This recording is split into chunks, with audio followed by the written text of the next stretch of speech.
할렐루야, 평안하셨습니까? 1편에 이어서 오늘 함께 묵상하실 본문 창세기 11장 31절부터 12장 9절까지 내용 함께 은혜를 나누기를 원합니다. 오늘 제목을 오직 하나님의 인도하심을 따라서 라고 정해보았습니다. 우리가 아브라함 얘기를 많이 듣습니다.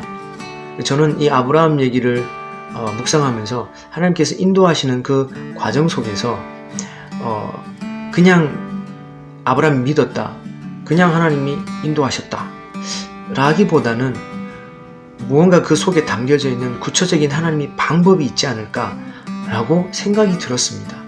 그래서 다시금 묵상하고 또 원문을 찾아보면서 아주 중요한 부분을 발견하게 되었습니다. 오늘 그 부분을 함께 나누면서 은혜 받기를 원합니다.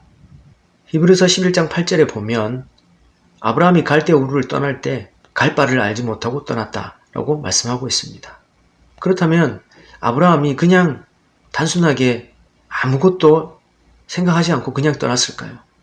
또 하나님은 그냥 단순하게 믿고 떠나라 라고만 하고 끝났을까요? 아니라고 생각합니다. 그래서 살펴보니까 거기에 중요한 메시지가 있었습니다. 그 속에 담겨진 하나님의 구체적인 방법이 있었습니다. 그냥 우리가 이 말씀을 생각할 때 그냥 떠났다, 무모한 모험심으로 떠났다, 아니면 어떤 광적인 신앙심으로 떠났다, 그건 아니라고 생각이 들었습니다. 당시에 아브라함은 이미 갈대우르에서 우상을 섬기고 있었습니다. 그런데 거기서 떠난다는 것은 단순한 것이 아닙니다. 당신은 종교적으로, 문화적으로, 지리적으로 다 연결되어 있고 관계를 맺고 있기 때문에 더군다나 데라의 가정과 그 자녀들, 아브라함의 형제들의 가정들까지 다 함께 떠났습니다. 우리가 아는 바와 같이 아브라함이 집에서 훈련을 시키고 길리운 자 318명입니다. 그리고 가축을 돌보는 종들 따로 있습니다. 가축이 아주 많았습니다. 다른 식구들도 있습니다. 다른 가정들도 있습니다. 그러니까 아무리 작게 잡아도 400에서 500명은 생각할 수 있습니다. 그러한 인원이 단순하게 그냥 갈대우르에서 떠났다, 저는 그렇게 생각하지 않았습니다. 그래서 보니까 하나님은 역시 무모한 모험이나 광적인 신앙심으로 하나님을 섬기라고 하는 것이 아니라 분명히 말씀하시고 보여주시고 또 그 여정을 직접 친히 인도하시는 하나님이시라는 것을 알게 되었습니다. 그 방법들이 하나님께서 그에게 맞도록 하나님께서 은혜를 주십니다. 그리고 하나님께 영광을 돌리고 하나님과 동행하는 자녀들과 함께 하기를 너무나 기뻐하시는 하나님이시라는 것입니다. 그래서 우리가 이러한 것들을 발견해야 하는 것입니다. 자, 이제 아브라함의 그 여정을 한번 살펴보겠습니다. 우리가 아는 바와 같이 갈대아 우르에서 하란을 거쳐서 가나안 땅까지 들어가는 과정이 심히 긴 여정입니다. 그리고 단순히 한 달, 두 달, 1년, 2년이 아닙니다. 당시에 갈대아 우르에서 아브라함의 가정들은, 그리고 그 형제들은 유목민이었습니다. 계절이 바뀌면 이동해야 합니다. 유목민들의 생활은 아시는 바와 같이 그냥 떠나는 것이 아니라 먼저 종을 보내서, 사람을 보내서 목초지가 많이 형성되어 있는지, 또 물은 풍부한지, 사나운 짐승의 위협은 없는지, 도적대들의 위협은 없는지 살펴본 다음에 이동을 합니다. 그래야만 사고를 줄이고 위험을 줄일 수 있습니다. 그런데 최소한 400에서 500명의 그 많은 식구들이 갈대우르에서 떠나서 가나안 땅으로 가는데 그 여정이 그냥 하나님이 떠나라, 갈 바를 알지 못한다, 어디로 갈는지 나는 말하지 않겠다, 떠나라 라고 끝나는 그런 하나님은 아니시라는 거죠. 자, 본문에서요, 창세기 11장 31절에 보면 중요한 세 단어가 등장합니다. 떠나다, 이르렀다, 거류했다. 이걸 다시 바꿔 말하면 떠났다, 도착했다, 거주했다 라고 말할 수 있습니다. 이 단어 히브리어로 보니까요, 와예체부, 와예보우, 와예셰부. 그래서 떠났다, 도착했다, 거주했다 라는 단어가 등장합니다. 근데 중요한 것은 이 단어들이 각각으로 별개의 사건이 아닙니다. 떠난 사건 따로, 도착한 사건 따로, 거주한 사건 따로. 그것이 아니고 계속 이어져 있습니다. 그것을 어떻게 알 수 있냐면 이 단어들 앞부분에 어근으로 와우라는 단어가 붙어 있습니다. 계속해서 붙어 있습니다. 그러니까 이건 뭐냐면 계속해서 끊이지 않고 진행되었다라는 것입니다. 좀 더 정확하게 얘기하자면 하나님께서 떠나게 하셨고 하나님께서 도착하게 하셨고 하나님께서 거주하게 하셨다라고 말할 수 있습니다. 왜요? 하나님이 그렇게 인도하셨고 주권자이시기 때문에 그렇습니다. 자, 그렇다면 하나하나 살펴봅시다. 하나님이 떠나게 하셨습니다. 어떻게 떠나게 하셨을까요? 그 우상을 섬기고 있는데 어떻게 떠날 수 있었을까요? 그곳에서 우상을 섬기며 관계하고 지리적으로, 문화적으로, 종교적으로 거기에 이미 정착해 있는데 어떻게 한 번에 그것을 다 정리하고 400에서 500명 이상 되는 그 가족들, 많은 가족들이 한꺼번에 떠날 수 있었을까요? 예, 1편에서 제가 말씀드렸듯이 영광의 하나님이 그에게 나타났습니다. 그리고 말씀하셨습니다. 강권적으로 떠날 수 있도록 하나님이 역사하셨습니다. 그래서 떠날 수 있었습니다. 무모한 모험심이나 광적인 신앙심으로 떠난 것이 아닙니다. 분명히 인격적인 교제가 있어서 떠나게 된 것입니다. 또한 도착하게 하셨습니다. 자, 여러분 생각해 보십시오. 원래 목적지는 가나안 땅입니다. 한 번에 들어가야 됩니다. 근데 갈대아우르에서 떠나서 하나안 땅에 머물러 있다가 하란에서 가나안 땅으로 들어갔습니다. 하나님께서 가나안 땅에 들어가기 전에 하란에 도착하게 하셨습니다. 중간에 도적대를 만난다든지 누가 위험에 빠진다든지 병이 든다든지 다쳤다든지 그런 것이 없이 순탄하게 하나님께서 계속 진행하게 하셔서 하란에 도착하게 하셨습니다. 안전하게 도착하게 하셨습니다. 또한 하나님이 거주하게 하셨습니다. 어떤 부분에 있어서 해석하는 것은 가나안 땅으로 바로 들어가야 되는데 인간적인 연약함과 어떤 이유인지 모르겠지만 하란이 살기 좋아서 그렇게 생각할 수도 있습니다.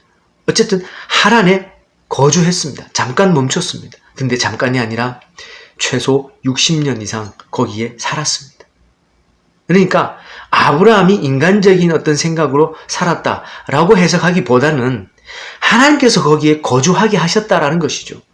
우리의 연약함을 아시기 때문에 하나님께서 거주하게 하셨다는 것이죠. 그래서 60년 동안 살았습니다. 짐작할 수 있는 것은 데라가 나이가 많아서 연로하기 때문에 그 아버지의 연로함 때문에 하나님께서 그걸 아시고 거기에 잠깐 거주해서 60년 정도 살다가 다시금 가나안 땅으로 들어가게 하셨다라고 말할 수 있습니다. 자, 그래서 하나님께서 떠나게 하셨고 하나님께서 도착하게 하셨고 하나님께서 거주하게 하셨다. 이 세 단어가 하나님께서 구체적으로 아브라함을 인도하신 그 여정에 하나님의 구체적인 방법이라고 할 수 있는 힌트가 될 수 있습니다. 그런데 중요한 것은 이게 한 번으로 끝나는 것이 아니라 12장 5절과 6절에 다시 반복해서 나타나고 있습니다.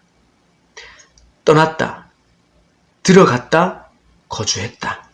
이것이 다시 반복한다는 사실은 한 번으로 끝나지 않고 하나님께서 가나안 땅까지 들어가는 그 시간 동안 계속해서 하나님께서 간섭하셨다는 것이죠. 가나안 땅에서 부르시고 그를 떠나게 하시고 하란에 도착하게 하시고 거주하게 하셨다가 다시금 하나님께서 바브라는 어근이 붙어서 계속해서 하란에서부터 가나안 땅까지 떠나게 하시고 들어가게 하시고 거주하게 하셨다. 하나님이 계속적으로 그렇게 하셨다는 것입니다. 우리의 삶도 마찬가지 아니겠습니까?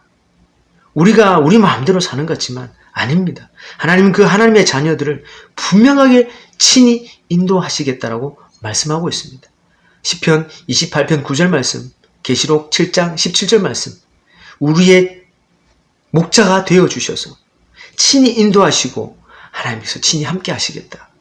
인도하시겠다.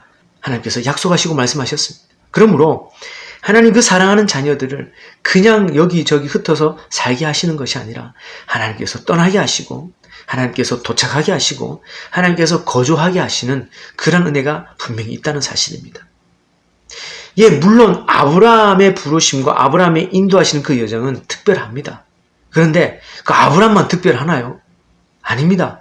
하나님의 자녀들은 하나님께서 똑같이 떠나게 하시고 하나님께서 도착하게 하시고 하나님께서 거주하게 하시는 그러한 은혜가 있다는 사실을 저는 믿습니다. 마지막으로 살펴볼 부분은 여러분 아브라함 입장에서가 아니라 후손들, 이스라엘 백성들 후손들의 입장에서 한번 생각해 보십시다. 그 후손들이 이집트에서 노예 생활하다가 출애굽해서 광야를 지나서 약속의 땅으로 들어가는 과정을 우리 잘 알고 있습니다. 근데 이스라엘 백성들이 자신들의 믿음의 조상이라고 할 때 아브라함을 가장 먼저 그리고 가장 중요하게 생각합니다. 아브라함이 어떻게 하나님이 부르셨고 이 가나안 땅 약속의 땅으로 들어와서 사는지 그들은 알고 있습니다. 그렇다면 이렇게 생각할 수 있습니다. 아, 하나님이 우리를 출애굽하실 때 이게 처음 있는 사건은 아니구나. 하나님이 이미 우리 앞서 먼저 우리의 조상 아브라함을 부르실 때에 똑같이 하나님이 관건적으로 부르셨고 하나님이 도착하게 하셨고 하나님이 거주하게 하셨구나. 아, 이 출애굽은 하나님께서 작정하셨구나 라고 믿고 그러한 은혜들을 발견할 수 있지 않을까요? 똑같이 오늘 저와 여러분도 동일하게 우리가 이 본문을 읽을 때 아, 하나님께서 이스라엘 백성들만 그렇게 인도하시는 것이 아니라 우리 역시 하나님을 믿고 하나님을 따르는 그 자녀들은 하나님이 떠나게 하셨고 하나님이 도착하게 하셨고 하나님이 거주하게 하시는 그런 은혜가 분명히 있구나. 아, 하나님은 살아계시구나. 아, 하나님의 자녀들이 그런 하나님을 만나고 발견하기를 원하시는구나. 우리가 이 본문을 보면서 똑같이 그렇게 깨달을 수 있기를 하나님은 원하신다는 사실입니다. 그러한 은혜들을 우리가 발견하기를 또 우리에게 주시기를 원하신다는 사실입니다. 말씀을 정리하겠습니다. 우리 하나님은 두루뭉술한 하나님이 아닙니다. 그냥 믿어라, 그냥 떠나라 그런 하나님이 아니십니다. 분명히 하나님이 떠나게 하셨고 하나님이 도착하게 하시고 하나님이 거주하게 하시는 직접적으로 그 여정을 간섭하시고 인도하시는 은혜가 분명히 있다는 사실을 말씀하고 있는 것입니다. 여러분, 우리 한국교회를 생각해 보십시다. 지난날 일본 식민시대 또 6.25 전쟁 그리고 혼란스러운 이념의 그런 시기들 그리고 어려운 보릿고개의 시절을 지나면서 많은 성장을 이루었습니다. 그러한 많은 발전들 가운데 한국교회도 하나님 은혜로 성장하였습니다. 하나님의 살아계심을 경험하고 하나님의 인도하심을 경험하고 하나님께서 말씀하시는 그 은혜들을 경험하여서 교회들이 성장하였습니다. 자, 이제 우리의 할머니 시대가 지나가고 우리의 부모님 시대가 지나가고 이제 저와 여러분이 이 한국교회를 짊어지고 가야 되는데 하나님이 떠나게 하시고 하나님이 도착하게 하시고 하나님이 거주하게 하시는 살아계신 하나님을 경험하는 그러한 은혜를 저희들이 발견하고 전해야 할 사명을 우리가 이어받았다는 사실을 잊지 말아야 할 것입니다. 오늘 말씀처럼 하나님이 인도하심을 따라서 하나님이 떠나게 하시고 도착하게 하시고 거주하게 하신 직접적으로 간섭하시는 그 하나님을 매일매일 경험하여서 하나님을 증거하고 또 하나님께 영광을 돌리는 저와 여러분의 삶이 계속되기를 간절히 축원합니다.